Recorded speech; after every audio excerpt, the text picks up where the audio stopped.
हमने अल्लाह की तौफीक से ENT से रिलेटेड बीमारियों का तारुफ हासिल किया था और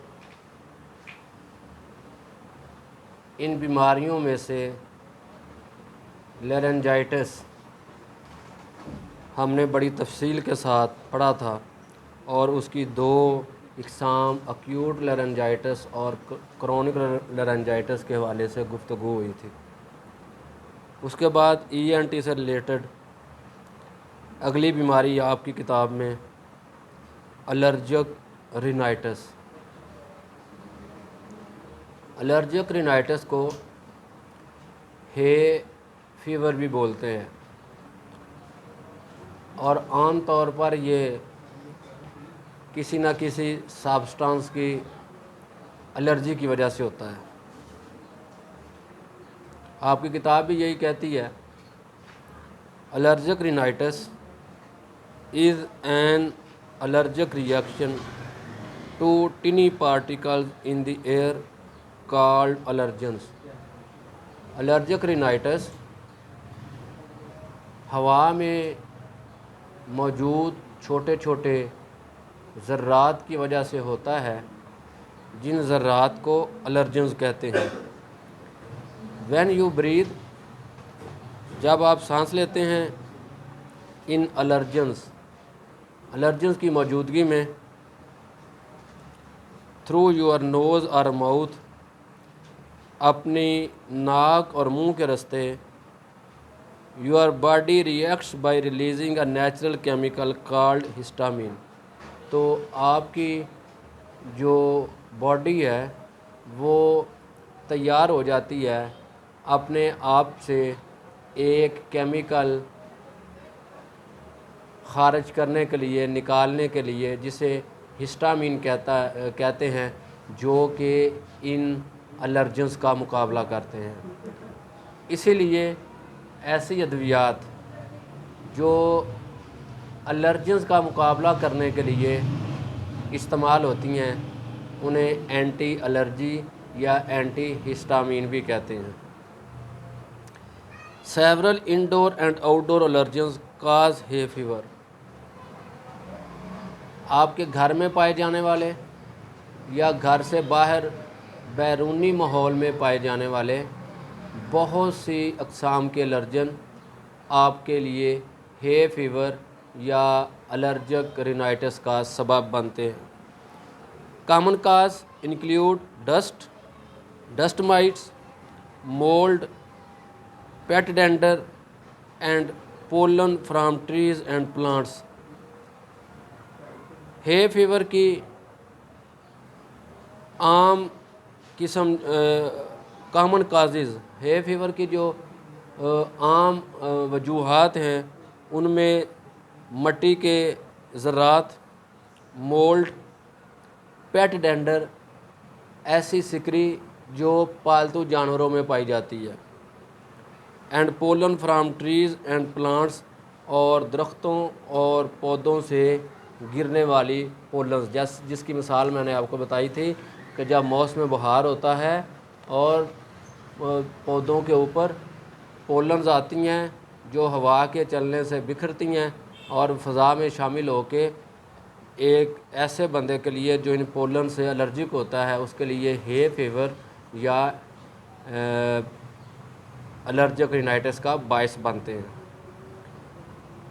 symptom of hay fever include sneezing, nasal congestion and irritation of the nose, throat, mouth and eyes. Hay fever की लामात में नाक का बहना, नाक का बंद हो जाना, नाक के अंदर इरिटेशन या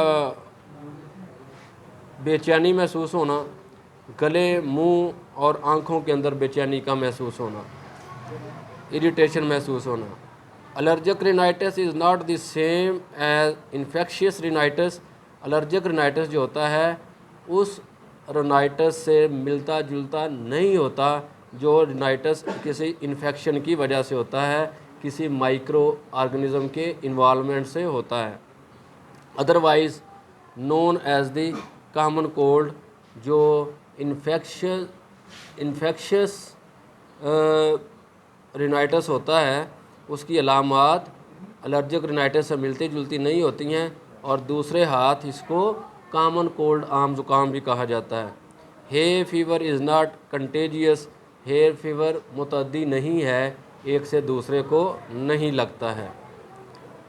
causes allergic rhinitis, allergic rhinitis occurs when your body immune system reacts to an irritant in the air. hay fever उस वक़्त असरअंदाज होता है।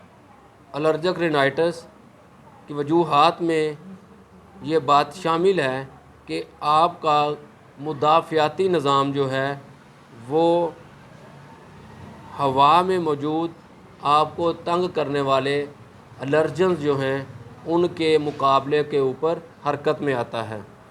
आपको एलर्जन ने एलर्जी पहुंचाने की कोशिश की, आपका इम्यून सिस्टम फौरी तौर पर हरकत में आके उस एलर्जन्स के ख़िलाफ़, उस चीज़ के ख़िलाफ़ जो आपको हे फेवर काज कर रही है, अपने इम्यून सिस्टम को, मुदाफ़ियाती निज़ाम को तैयार करता है। The irritants are so tiny that you can easily inhale them through your nose और माउथ, और ये इरिटेंट्स या एलर्जन्स जो हैं ये इतने छोटे होते हैं कि आप इनको देखे बगैर अपने नाक या मुंह के ज़रिए सांस लेते हुए अपने जिस्म के अंदर ले जाते हैं। Allergens are harmless to most people, ये जो एलर्जन्स होते हैं ये आम तौर पर ज़्यादातर लोगों के लिए नुकसानदेह नहीं होते। But if you have hay fever, लेकिन अगर आपको मौसमी बुखार हो गया है, हे फेवर हो गया है, your immune system thinks that allergen is intruding, तो आपका इम्यून सिस्टम, मुदाफ़ियाती निज़ाम अपने अंदर ये सोच पैदा करता है कि इन एलर्जन्स के ख़िलाफ़, इन एलर्जन्स के अंदर घुसा जाए, इनको बर्बाद किया जाए। The immune system tries to protect your body by releasing natural chemicals into your blood stream. The immune system tries to protect, immune system कोशिश करता है कि वो आपकी बॉडी को बचाए bye releasing natural chemicals, natural chemical जिसे हम हिस्टामीन कहते हैं, उसको आपके जिस्म से रिलीज़ होने के लिए, और उसको मना करता है, रोकता है ब्लड स्ट्रीम में दाखिल होने के लिए। The main chemical is called histamine, it causes mucous membrane in the nose, ये नोज़ के अंदर, नाक के अंदर म्यूकस मेम्ब्रेन को पैदा करता है। Eyes and throats to become inflamed, और आँखें और गला सोजश ज़्यादा हो जाता है। एंड इची, और बेचैनी का शिकार हो जाता है। As they work to eject the allergens, जैसे ही वो एलर्जन्स को इजेक्ट, अपने अंदर एलर्जन को इजेक्ट, धकेलने की कोशिश करता है।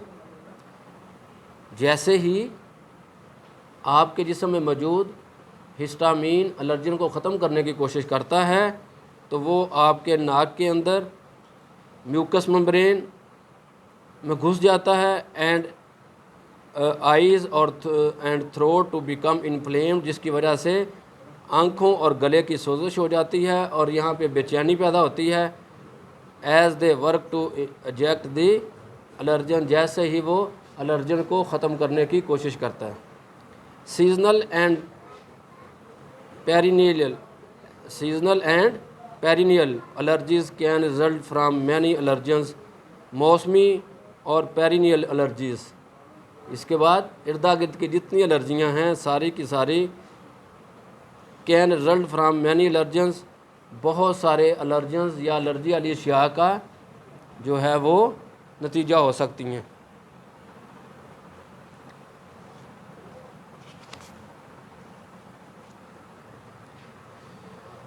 सीजनल और पेरिनियल एलर्जीज़ बहुत सारे एलर्जन्स का नतीजा हो सकती हैं, जिनमें डस्ट माइट्स, गर्दो गुबार के ज़र्रात, दैट लिव इन कारपेट, जो कालीनों में रहते हैं, ड्रैप्स में रहते हैं, आपके बिस्तरों में रहते हैं, एंड फर्नीचर और फर्नीचर में पाए जाते हैं।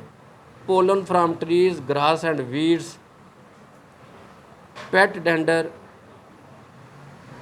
टिनी फ्लैक्स ऑफ डेड स्किन, छोटे छोटे ज़र्रात जो होते हैं, जैसे आपके सर में सिकरी पाई जाती है।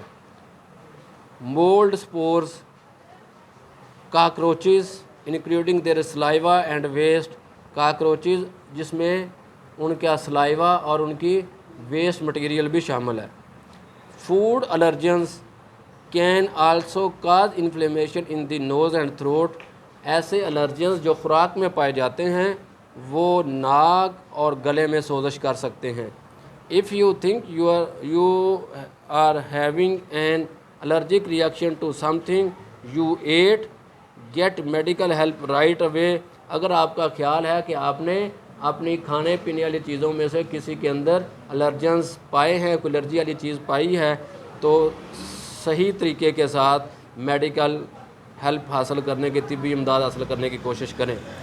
Food allergies can be life threatening, ऐसे एलर्जन जो खुराक में पाए जाते हैं मौत का बायस बन सकते हैं। अब हम देखते हैं कि एलर्जिक रिनाइटिस या हे फीवर की अलामात क्या हो सकती हैं। Hay fever symptoms can appear through out the years, मौसमी बुखार की या हे फीवर की अलामात सारा साल नज़र आती रहती हैं। Outdoor allergies are worse in the spring, summer and early fall, बाहर की सरगर्मियों में पाए जाने वाले एलर्जन जो हैं वो बुरी हालात का शिकार कर देते हैं ख़ज़ां के मौसम में, ख़ज़ां के अर्ली मौसम में, बहार के मौसम में और गर्मी के मौसम में। इन वार्म वेदर, गर्म मौसम में weeds and flowers blooms, weeds का क्या मतलब करेंगे, वीड का मतलब वीड्स ही करेंगे। Weeds and flowers bloom, weed और फूल खिलते हैं। And pollen counts are higher, और पोलन की तादाद ज़्यादा हो जाती है। Indoor allergy such as those that result from pet dander and dust mites, और घरेलू एलर्जी इंडोर चार दीवारी के अंदर पाई जाने वाली एलर्जी जो कि पेट डेंडर, सिकरी एंड डस्ट माइट की सूरत में होती है, can get worse in winter because people spend more time indoor, ये सर्दियों के मौसम में ख़तरनाक हो जाती है क्योंकि लोग अपना ज़्यादातर वक़्त घरों के अंदर गुजारते हैं, बिस्तरों के अंदर घुस करके गुजारते हैं, मूंगफली खा के, अखरोट खा के, चलगोज़े खा के गुजारते हैं, ऊपर से ठंडी चाय पी के, फिर ऊपर से गर्म चाय पी के, फिर ऊपर से माल्टा खा लेते हैं। कम्बिनेशन देखें पंजाबियों का, पहले मूंगफली, अखरोट हैं, ड्राई फ्रूट, उसके बाद चाय, उसके बाद अगर किसी के हाथ में माल्टा देखा तो वो भी छीन लिया। अब यहाँ पे हे फीवर आए कि ना आए हैं। Symptoms of hay fever, nasal stuffiness यानी कि नाक बंद होनी शुरू हो जाती है, स्नीजी ज़ुकाम हो जाते हैं, रनिंग नोज़ और नाक बहनी शुरू हो जाती है, इची नोज़ में आवाज़ारी होती है, थ्रोट एंड आइज़ गले में और आँखों में, आँखों, गले और नोज़ में ख़ारिश होती है, हेड एक, सर दर्द हो जाता है, sinus pain and dark circle under the eyes, sinuses आपके दर्द करना शुरू कर देते हैं। कल मैंने इब्तिदा में साइनसिस को बड़े तफसील से बताया था कि आपके नाक के इर्दा गिर्द और माथे में दो हड्डियाँ जुड़ी हुई हैं जिनके दरमियानी जगह को साइनस कहते हैं और इसकी सोजश को साइनोसाइटस कहते हैं। जब साइनोसाइटस होएगा तो साइनस की दर्द भी शुरू हो जाएगी। And dark circle under the eyes, और आँखों के नीचे स्याह हल्के बन जाते हैं। Increased mucus in the nose and throat, गले और नाक के अंदर म्यूकस बढ़ जाती है और इसका शिकार होने वाला बंदा हर टाइम ऐसे करता रहता है। देखे मेरी तरफ देखे, ऐसे करता रहता है, फिर कभी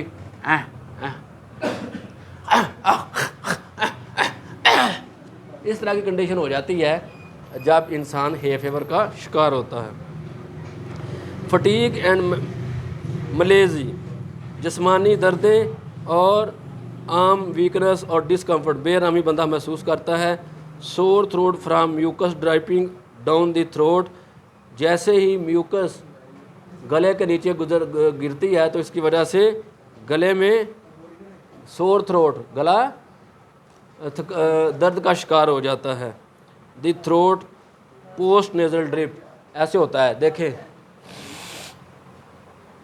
आपने नाक के चढ़ाई अपनी, नाक में जो म्यूकस थी वो गले में गिरी और गले के साथ आप ही ऐसे कर जाते हैं, ठीक है, ये कंडीशन हो जाती है। इस कंडीशन की वजह से गला सोर थ्रोट हो जाता है, यानी कि उसे कह लें कि अबनॉर्मल हो जाता है।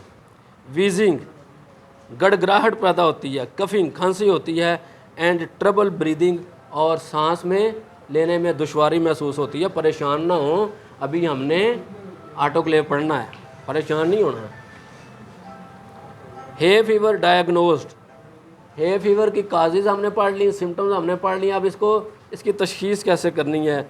Your health care provider will examine you, आपका तिब्बी मदद देने वाला बंदा जो है आपका मुआयना करेगा। आस्क अबाउट योर सिम्टम्स, आपके सिम्टम के बारे में पूछेगा। And evaluate you from for other condition, और आपसे दूसरी हालात के बारे में पूछेगा, सच एज़ कोल्ड, जैसे कि ज़ुकाम, और अस्थमा या दमा।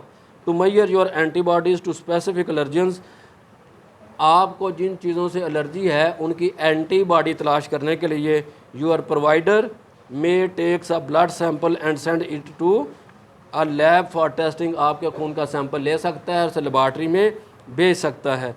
This blood test is called immunoglobulin test, इस टेस्ट को इम्यूनोग्लोबुलिन टेस्ट कहते हैं, जो कि एलर्जी की रोकथाम के लिए को जांचने के लिए, एलर्जी की सिस्टम को जांचने के लिए टेस्ट परफॉर्म किया जाता है, उसे कहते हैं immunoglobulin test.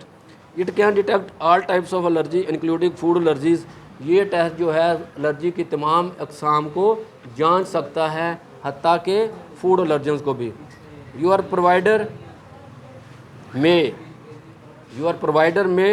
recommend a skin prick test to determine what allergens are causing your symptoms, आपका हेल्थ प्रोवाइडर, आपका तिब्बी इमदाद देने वाला बंदा आपके लिए स्किन प्रिंक टेस्ट भी डिटरमिन कर सकता है। और स्किन प्रिंक टेस्ट हमारे यहाँ शेखपुरा में कहीं भी नहीं होता, लाहौर में शायद होता हो, लेकिन सरकारी तौर पर सस्ता और थोड़ी कीमत पर और अच्छे रिज़ल्ट वाला इस्लामाबाद में होता है, जहाँ पे मरकज़ से, जिसे कहते हैं एलर्जी सेंटर में हम गए थे, एलर्जी सेंटर पे यह टेस्ट होता है। होता क्या है इस टेस्ट में, the common test is painless and accurate, आम तौर पर टेस्ट जो होता है इसमें दर्द नहीं होती और बड़ा एक्यूरेट टेस्ट होता है, इसका रिजल्ट बड़ा ठीक होता है। दो it may be a little uncomfortable, ये थोड़ा अगरचे थोड़ा सा आपको बेआराम कर सकता है। Your provider places a small sample of different allergens on your skin, यहाँ पे क्या होता है कि आपका हेल्थ प्रोवाइडर जो है वो जिस एलर्जी करने वाले चंद सब्सटेंसेस की थोड़ी थोड़ी मिकदार आपके जिस्म के अंदर इंजेक्ट करता है। Usually on your four arm और बैक, आमतौर पर तुम्हारे बाजू के सामने वाले हिस्से पे या पीछे वाले हिस्से पे, लेकिन हमने जितने भी होते हुए देखे सारे के सारे बाजू के सामने वाले हिस्से पे होते हुए देखे। And scratches or pricks the skin with needle, और सुई के साथ आपके स्किन के अंदर या सुराख करता है या स्किन को छीलता है, स्क्रैच करता है। Scratching the skin allows the allergen to get under the surface, जो छिली हुई जिल्द है उसकी वजह से उसके ज़रिए जो मटेरियल है वो स्किन की सतह पे के अंदर चला जाता है। If allergic to the allergens, अगर आपको एलर्जन से एलर्जी है, the area will become red itchy and irritated in 15 to 30 minutes, तो जिस जगह पर आपको दवाई भेजी गई थी, एलर्जन के मुरक्कबात भेजे गए थे, वो 15 से 30 मिनट में लाल हो जाते हैं, वहाँ पे दर्द होनी शुरू हो जाती है, वहाँ पे ख़ारिश होनी शुरू हो जाती है। Develop raised hive like welts called wheals that show an allergic reaction, वहाँ से जिल्द फूल जाती है गोल दायरे की सूरत में, और हम कहते हैं कि यहाँ पे एलर्जिक रिएक्शन हो गया है और इस एलर्जन की वजह से मरीज़ को एलर्जी है। A skin prick test is a safe effective way to determine which allergens are causing your symptoms, ये एक टेस्ट एक सेफ़ महफूज तरीका है, बग़ैर तकलीफ़ का तरीका है और अच्छा रिज़ल्ट देने वाला तरीका है, जिससे आपके जिस्म में एलर्जी के सिम्टम्स पैदा करने वाले एलर्जेंस का इंतहाई बेहतर अंदाज से पता चल जाता है। और जब एलर्जेंस का पता चल जाए तो फिर इस हे फेवर या एलर्जिक रिनाइटिस से बचना आसान हो जाता है कि जिस चीज़ से आपको एलर्जी है वो चीज़ यूज़ ना करें, जिस माहौल से आपको एलर्जी है वो उस माहौल में ना जाएं, एक्सेट्रा। अल्लाह ताला हम सब का हामी और नासिर हो।